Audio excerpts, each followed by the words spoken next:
the first time I heard the words, "Useless daughter." I was only 12. My uncle had said it casually over dinner, almost like a joke. I had spilled a glass of water while serving, and everyone laughed as he shook his head and muttered, "What will become of her? She's the useless one." The laughter stung, not because of the accident, but because the words stuck. From that day, it became my label. At family gatherings, when my cousins displayed their report cards with gold stars, my parents would proudly clap for them. But when it came to me, there was always a sigh, a shrug, or a dismissive comment. If I tried to join the conversation, my elder brother would sneer, "Don't bother. You wouldn't understand." You, my father, stern, traditional, obsessed with success, looked at me like I was a burden he had to carry. "Why can't you be more like your sister?" he would often say, comparing me to the elegant, outspoken one who always had admirers around her.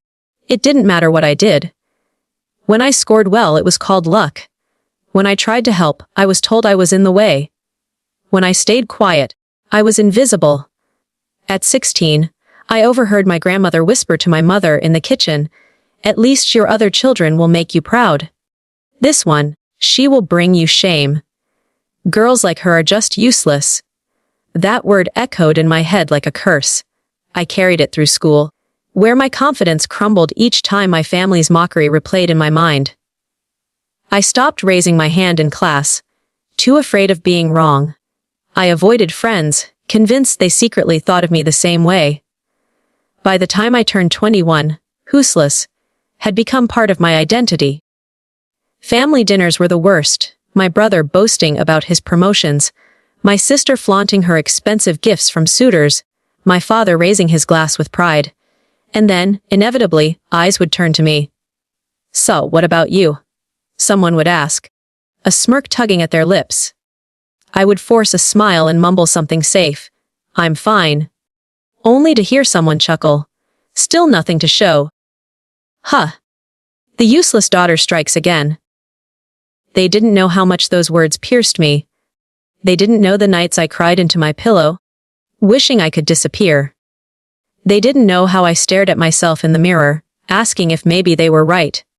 Maybe I really was useless, but deep inside, buried under all the pain, a small voice refused to die. It whispered, "Not forever. One day you'll show them." That day had not yet come.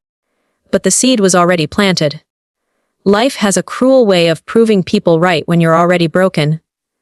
By the time I was 23, I had convinced myself that if I just tried harder, if I worked quietly, stayed patient, and waited for my moment, my family would see my worth. I was wrong. It happened during my first real job. I had poured my heart into a project, working late nights, sacrificing sleep, and giving every ounce of myself to make it succeed. For the first time, I felt proud. Finally, this would be the moment my father would see me differently. But when the recognition came, it wasn't mine. At the company's annual dinner, my older brother, who worked in the same firm, stood on stage as the director praised his brilliant idea. My idea, my work, my sleepless nights. He smiled confidently, shaking hands and accepting applause, while I sat frozen in the crowd, my chest tight, my nails digging into my palms. I wanted to scream, "That's mine!" He stole it from me. But when I glanced at my parents, their faces were glowing with pride. "That's our son," my father whispered, tears in his eyes. And I was invisible once again. That night, when I confronted my brother, he laughed in my face. "Don't be stupid. You're lucky I even let you help. No one would believe you anyway. You're the useless one, remember." The word burned. When I tried to tell my parents, they dismissed me. "Stop being jealous of your brother. Learn from him instead of complaining." It broke something inside me. I had always believed their harsh words came from love, from wanting me to do better. But in that moment, I realized the truth. They never wanted me to shine. They had already decided my worth. No matter what I did, I would always be the useless daughter, in their eyes. Days turned into weeks. I walked through life numb, dragging myself to work, swallowing my anger, pretending I didn't care. But the betrayal festered inside me, poisoning every thought. One evening, after another family dinner filled with jokes at my expense, I locked myself in my room and cried until my body ached. Why am I even here? I whispered into the silence. Why was I born if I'll never be enough? For the first time, the darkness felt heavier than hope. But then, something shifted. In that silence, in the midst of my tears, a spark flickered. A voice rose inside me, louder this time, angrier no more. You will not be their victim forever. I didn't know how. I didn't know when. But I promised myself one day, the truth would come out. One day, they would regret every word, every laugh, every time they called me useless. And that day would be mine. They thought I had broken, and in a way I had. But from those broken pieces, I began to build a new version of myself. One they would never recognize until it was too late. I stopped seeking their approval. I stopped waiting for their praise. Instead, I turned all of my pain into fuel. Every insult replayed in my head like a whip, driving me to work harder. When my father mocked me for wasting time, I spent my nights learning new skills online. When my siblings laughed at my small paychecks, I took freelance projects, slowly building my savings. When relatives asked, still nothing to show, I smiled quietly, hiding the storm of ambition brewing inside me. It wasn't easy. There were nights I wanted to give up, mornings I woke up exhausted, doubting myself all over again. But every time I looked in the mirror and saw that defeated girl staring back, I whispered, "Not anymore, you're not useless. Prove them wrong." And slowly I did. My first breakthrough came when one of my freelance projects caught the attention of a foreign client. What started as a small task grew into a steady contract. With each job, my confidence returned. With each paycheck, my independence grew. I reinvested every penny into myself. Courses, tools, books, mentors. While my family believed I was wasting away in mediocrity, I was quietly building an empire from scratch. Years passed, and my side work turned into a thriving business. I traveled, met people who believed in me, who never once called me useless. For the first time, I breathed freely, unchained from the weight of my family's judgment. But I never told them. They still thought I was stuck, still mocked me at dinners, still introduced me to relatives with pity in their voices. And I let them. Because deep inside I was waiting. Waiting for the perfect moment.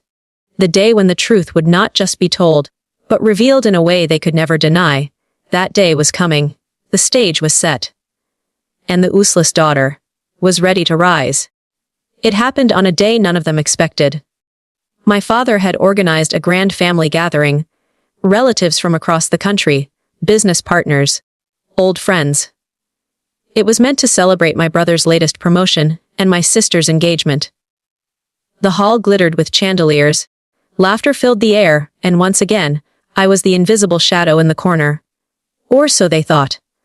When I walked in, dressed in a simple but elegant black gown, conversations faltered for a moment. Not because I looked extraordinary, but because I carried myself differently. Calm, confident, untouchable. My mother raised an eyebrow, my sister smirked. My brother whispered something under his breath. I didn't care. The evening unfolded with speeches and toasts. My father beamed as he bragged about his successful children, conveniently skipping over my name as usual. People nodded politely, some even glancing at me with pity. The familiar sting pricked my chest, but this time it didn't hurt, because I knew what was about to happen. Halfway through the evening, one of the distinguished guests, an international investor, took the stage. He began speaking about a young entrepreneur who had impressed him beyond measure. Someone who had built a business empire from the ground up. Someone he was honored to partner with. And then, he said my name. The room fell silent. My father's glass slipped from his hand, shattering on the floor. My mother's face drained of color. My brother's confident smile froze in shock. Whispers spread like wildfire. Her. The useless one. She's the investor's partner. I rose from my seat, every step toward the stage echoing louder than their mockery ever had. The spotlight bathed me in gold, and for the first time in my life, I wasn't invisible. I was undeniable. The investor handed me the microphone. My hands didn't shake. My voice didn't waver. All my life. I began, my eyes sweeping across the faces of my family. I've been called the useless daughter. I've been laughed at, ignored, and dismissed. But tonight, I stand before you not to ask for recognition, but to remind you that every person you underestimate has the power to rise.